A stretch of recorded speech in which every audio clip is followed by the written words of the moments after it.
ಮೈಸೂರು ಜಿಲ್ಲೆ ಸಾಲಿಗ್ರಾಮ ತಾಲೂಕು ಲಕ್ಷ್ಮೀಪುರ ಗ್ರಾಮದಲ್ಲಿ ಬಹುದಿನದ ಬೇಡಿಕೆಗೆ 95 ಲಕ್ಷ ರು ವೆಚ್ಚದಲ್ಲಿ ರಸ್ತೆ ಕಾಮಗಾರಿಗೆ ಶಾಸಕ ಡಿ ರವಿಶಂಕರ್ ಅವರು ಗುದ್ದಲಿ ಪೂಜೆ ನೆರವೇರಿಸಿದರು ಮತ್ತು ನೂತನ ಪಶು ಆಸ್ಪತ್ರೆಯ ಉದ್ಘಾಟನೆ ಮಾಡಿದರು ಹಾಗೂ ಸಂಗೊಳ್ಳಿ ರಾಯಣ್ಣ ಪ್ರತಿಮೆ ಅನಾವರಣ ಮಾಡಿದರು. ಈ ವೇಳೆ ಶಾಸಕ ಡಿ ರವಿಶಂಕರ್ ಮಾತನಾಡಿ, ಲಕ್ಷ್ಮೀಪುರಕ್ಕೆ ಯಾವೆಲ್ಲ ಕೆಲಸ ಆಗಬೇಕಾಗಿತ್ತು ಎಲ್ಲ ಕಾಮಗಾರಿಗಳು ಆಗಿವೆ. ಆದರೆ ಇನ್ನ ಕೆಲವೊಂದು ಕಾಮಗಾರಿ ಬಾಕಿ ಇವೆ. ಮುಂದಿನ ದಿನಗಳಲ್ಲಿ ಎಲ್ಲ ಕಾಮಗಾರಿಗಳನ್ನು ಪೂರ್ಣಗೊಳಿಸುತ್ತೇನೆಂದು ಭರವಸೆ ನೀಡಿದರು. ಈ ಸಂದರ್ಭದಲ್ಲಿ ತುಳಸಿ, ತಾಲೂಕು ಪಂಚಾಯಿತಿ ಮಾಜಿ ಅಧ್ಯಕ್ಷರಾದ ಸಣ್ಣಪ್ಪ, ಗ್ರಾಮ ಪಂಚಾಯಿತಿ ಮಾಜಿ ಅಧ್ಯಕ್ಷರಾದ ಹುಚ್ಚೇಗೌಡ, ಯುವ ಮುಖಂಡರಾದ ಪ್ರಮೋದ್, ವಿಗ್ರಹ ದಾನಿಗಳಾದ ಚಂದ್ರಶೇಖರ್ ದೊಡ್ಡಣ್ಣ ಮೌರ್ಯ, ದೀಪು, ಡಿಎಸ್ ಮಂಜು, ಲಕ್ಷ್ಮೀಪುರ ಗ್ರಾಮ ಪಂಚಾಯಿತಿಯ ಅಧ್ಯಕ್ಷರು ಹಾಗೂ ಸದಸ್ಯರುಗಳು, ಕೃಷಿ ಪತ್ತಿನ ಸಹಕಾರ ಸಂಘದ ಅಧ್ಯಕ್ಷರು ಹಾಗೂ ಸದಸ್ಯರು, ಹಾಲು ಉತ್ಪಾದಕರ ಸಹಕಾರ ಸಂಘದ ಅಧ್ಯಕ್ಷರು ಹಾಗೂ ಉಪಾಧ್ಯಕ್ಷರು, ಎಲ್ಲ ನಿರ್ದೇಶಕರುಗಳು, ಲಕ್ಷ್ಮೀಪುರ ಗ್ರಾಮದ ಹಿರಿಯ ಮತ್ತು ಕಿರಿಯ ಮುಖಂಡರು ಉಪಸ್ಥಿತರಿದ್ದರು.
ಈಗ ರಂಗೇಗೌಡರು ತಮ್ಮ ಅನಿಸಿಕೆಯನ್ನ ಹೇಳ್ಕೊಳ್ಬೇಕು ಅಂತ ಅಂದ್ಬಿಟ್ಟು ಕೇಳ್ಬಿಡಿ.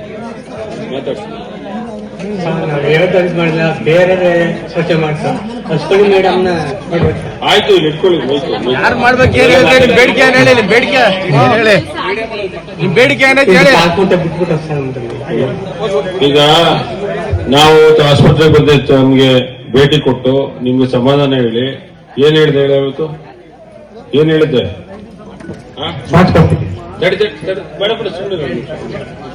ಮಾಡಿಸ್ಕೊಡ್ತೀನಿ ಅಂತ ಹೇಳಿದ್ದಾನೆ. ಇವತ್ತು ಮಾಡಿಸ್ಕೊಟ್ಟಿದ್ದೀವಲ್ವಾ, ನೀವು ಬೋರ್ಡ್ ಕಟ್ಟಬಹುದು, ವಿಭಾಗ ಆಗತ್ತೆ, ಎಲ್ಲ ನಿಮ್ಮ ಮಕ್ಕಳಿಗೆ ನಿಮ್ಮ ಆಸ್ತಿ ಏನು ಹಕ್ಬೇಕು ಹಕ್ಕು ಸಿಗುತ್ತೆ, ಮುಂದೆ ನಿಮ್ಗೆ ಏನ್ ಬೇಕು ಎಲ್ಲ ರೀತಿಯಲ್ಲಿ ಅನುಕೂಲತೆಗಳು, ರೆಕಾರ್ಡ್ಸ್ ಎಲ್ಲ ಬಿಲ್ಡ್ ಮಾಡೋದಕ್ಕೆ ಎಲ್ಲ ರೀತಿಯಲ್ಲಿ ವ್ಯವಸ್ಥೆ ಆಗಿದೆ. ತಹಸೀಲ್ದಾರ್ ಮೇಡಮ್ ಅವ್ರಿಗೆ ಸೂಚನೆ ಕೊಟ್ಟಂತೆ ಇವತ್ತು ಖಾತೆಯನ್ನ ಮಾಡಿಸ್ಕೊಟ್ಟಿದ್ದೀವಿ. ಇನ್ನೂ ಏನಾದ್ರು ಸಮಸ್ಯೆ ಇದ್ರೆ ಅದನ್ನ ಬಗೆಹರಿಸುವ ನಿಟ್ಟಿನಲ್ಲಿ ನಾವು ಕ್ರಮಗಳನ್ನ ತೆಗೆದುಕೊಡ್ತೀವಿ. ಸಮಾಧಾನನಾ, ಖುಷಿನಾ? ಆಯ್ತು. ಆದ್ರೆ ನಿಮ್ಮ ವಿಚಾರದಲ್ಲಿ ಯಾವ ಅಧಿಕಾರಿಗಳು ತಪ್ಪು ಮಾಡಿದರೆ ಆ ತಪ್ಪು ಮಾಡೋ ಅಧಿಕಾರಿಗಳ ವಿರುದ್ಧವಾಗಿ ಶಿಸ್ತು ಕ್ರಮವನ್ನ ತಗೊಳ್ಳೋದಕ್ಕೆ ಈಗಾಗಲೇ ಡಿಸಿ ಅವರು ಶಿಫಾರಸು ಮಾಡಿದ್ದಾರೆ. ನಾನು ಡಿಸಿ ಅವ್ರಿಗೂ ಕೂಡ ಈ ವಿಚಾರವನ್ನ ಹೇಳಿದ್ದೆ. ಯಾರು ತಪ್ಪಿತಸ್ಥಿದ್ರೆ ಅವ್ರ ಮೇಲೆ ಕ್ರಮ ಆಗ್ಬೇಕಂತ ಹೇಳಿ ಈಗಾಗಲೇ ಕೆಲವು ಅಧಿಕಾರಿಗಳು ಸಸ್ಪೆಂಡ್ ಆಗಿದ್ದಾರೆ. ಅದರ ಎಸಿ ಅವರು ಕೂಡ ವಿಚಾರಣೆಯನ್ನ ಮಾಡಿ ಅದರ ವರದಿಯನ್ನ ಡಿಸಿ ಅವರು ಕೊಟ್ಟಿದ್ದಾರೆ. ಅದರ ಆಧಾರದ ಮೇಲೆ ಮುಂದಿನ ದಿನಗಳಲ್ಲಿ ಕ್ರಮ ಆಗುತ್ತೆ. ಆಯ್ತಾ? ಓಕೆ, ಸಮಾಧಾನನಾ?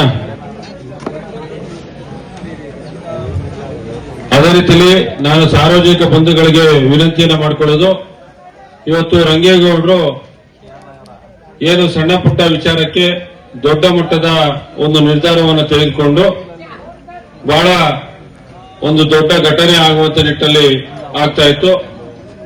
ದೇವರ ದಯದಿಂದ ಅದು ತಪ್ಪಿ ಇವತ್ತು ರಂಗೇಗೌಡರು ಉತ್ತಮ ಆರೋಗ್ಯ ಸ್ಥಿತಿಯಲ್ಲಿ ಇದ್ದಾರೆ.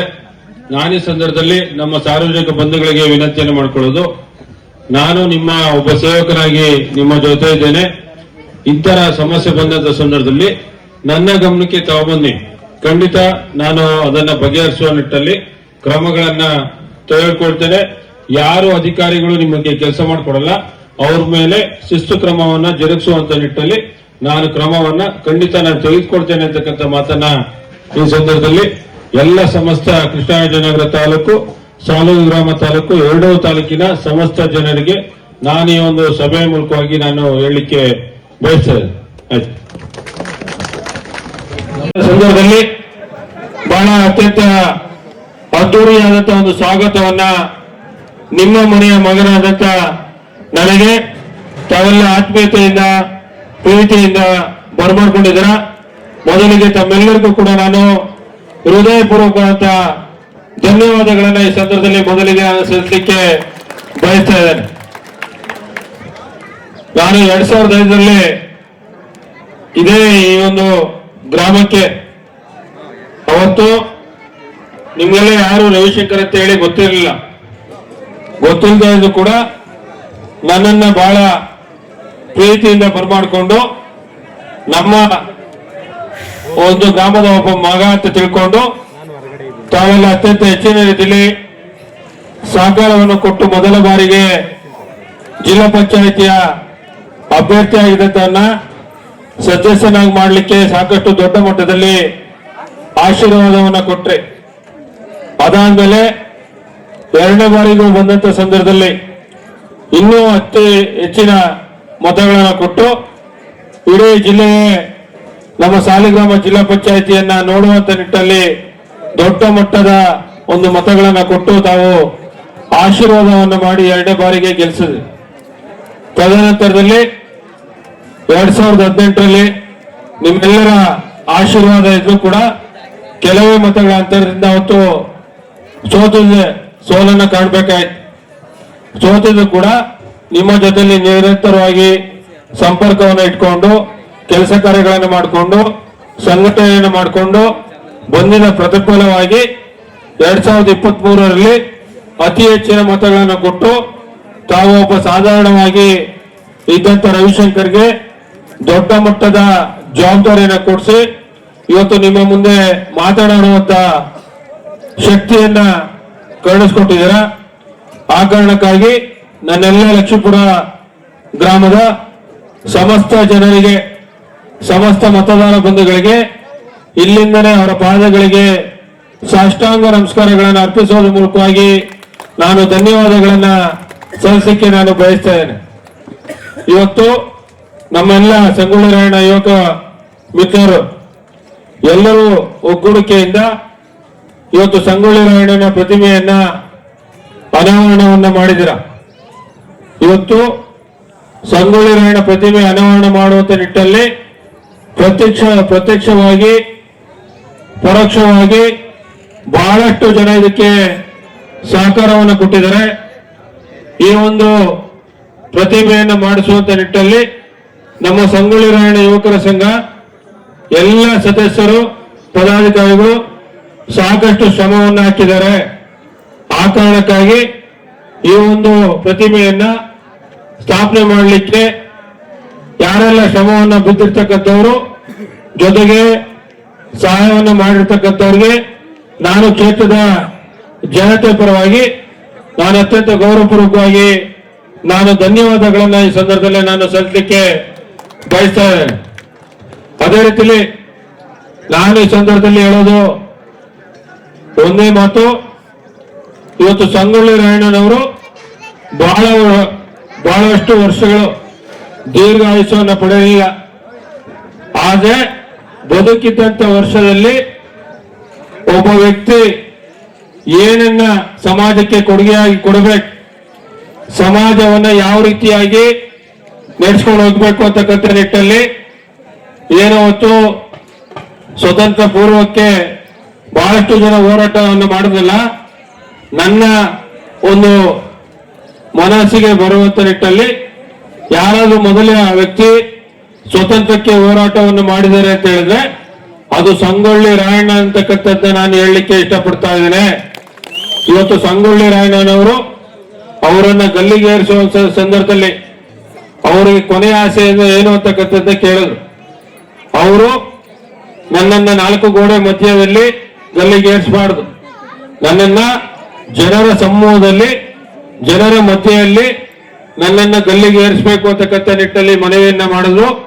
ಅದೇ ರೀತಿಯಲ್ಲಿ ಅವ್ರನ್ನ ಗಲ್ಲಿಗೆ ಏರಿಸುವಂತ ಸಂದರ್ಭದಲ್ಲಿ ಪ್ರತಿಯೊಬ್ರು ಕೂಡ ಯಾರೆಲ್ಲ ನೋಡ್ತಾ ಇದಾರೆ ಪ್ರತಿಯೊಬ್ರು ಕೂಡ ಸಂಗೊಳ್ಳಿ ರಾಯಣ್ಣನಂತೆ ಈ ದೇಶಕ್ಕಾಗಿ ಹೋರಾಟವನ್ನ ಮಾಡುವಂತ ನಿಟ್ಟಲ್ಲಿ ಅವರು ಮನಸ್ಸಿಗೆ ಬರಬೇಕು ಅಂತಕ್ಕಂಥ ನಿಟ್ಟಲ್ಲಿ ಇರ್ತಕ್ಕಂಥ ಪ್ರತಿಯೊಬ್ರು ಕೂಡ ಸಂಗೊಳ್ಳಿ ರಾಯಣ್ಣ ಆಗ್ಬೇಕು ಅಂತಕ್ಕಂಥ ನಿಟ್ಟಲ್ಲಿ ಅವರ ಮನಸ್ಸಲ್ಲಿ ಏನಿತ್ತು ಆಸೆಯಂತೆ ಇವತ್ತು ಸಂಗೊಳ್ಳಿ ರಾಯಣ್ಣನವರು ಬಹಳ ವರ್ಷಗಳಾಯ್ತು ಅವರು ನಮ್ಮನ್ನ ಆಗಲಿ ಇವತ್ತು ಅಷ್ಟ ವರ್ಷಗಳಾದ್ರೂ ಕೂಡ ಇವತ್ತು ಅವರನ್ನ ಪೂಜಿಸ್ತೇವೆ, ಆರಾಧಿಸ್ತೇವೆ, ಎಲ್ಲವನ್ನು ಕೂಡ ನಾವು ಹೊತ್ತು ಮೆರೆಯುವಂತ ನಿಟ್ಟಲ್ಲಿ ಮಾಡ್ತೇವೆ. ಯಾಕಪ್ಪ ಅಂತ ಹೇಳಿದ್ರೆ ಅವರು ನಮಗೆ ತೋರಿಸಿರ್ತಕ್ಕಂಥ ಆದರ್ಶಗಳಿರ್ಬೋದು, ಮಾರ್ಗದರ್ಶನ ಇರ್ಬೋದು, ಎಲ್ಲವನ್ನು ಕೂಡ ನಾವು ಈ ಸಂದರ್ಭದಲ್ಲಿ ಸ್ಮರಿಸ್ತಾ ಅವರು ಏನನ್ನ ನಮ್ಗೆ ದಾರ ಇರ್ತಿರ್ತಕ್ಕಂಥದ್ದು ಪ್ರತಿಯೊಬ್ಬ ಯುವಕರು ಕೂಡ ಇವತ್ತು ಸಂಗೊಳ್ಳಿ ರಾಯಣ್ಣ ನಂತರ ಹೋರಾಟದ ಮನೋಭಾವವನ್ನು ಬೆಳೆಸ್ಕೊಳ್ಬೇಕು. ಅವರು ಕಿತ್ತೂರು ರಾಣಿ ಚೆನ್ನಮ್ಮನವರಿಗೆ ಯಾವ ರೀತಿಯಾಗಿ ಶಕ್ತಿಯಾಗಿದ್ಲು, ಯಾರು ಎಷ್ಟೇ ಏನೇ ಹೇಳಿದ್ರು ಕೂಡ ಅವ್ರಿಗೆ ಎಲ್ಲಾ ರೀತಿಯಾಗಿ ಬೆಂಗಾವಲ ನಿಂತ್ಕೊಂಡು ಶಕ್ತಿಯಾಗಿ ನಿಂತ್ಕೊಂಡು ಅವರ ವಿಶ್ವಾಸಕ್ಕೆ ತಕ್ಕ ಮಗನಾಗಿ ಇವತ್ತು ಸಂಗೊಳ್ಳಿ ರಾಯಣ್ಣನವರಿದ್ರು.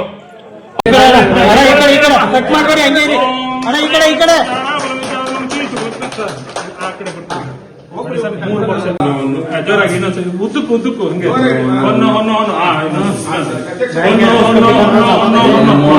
ಬಲಗಾಲ ಹಾಕೊಂಡು ಒಳಗಡೆ ಹೋಗಿ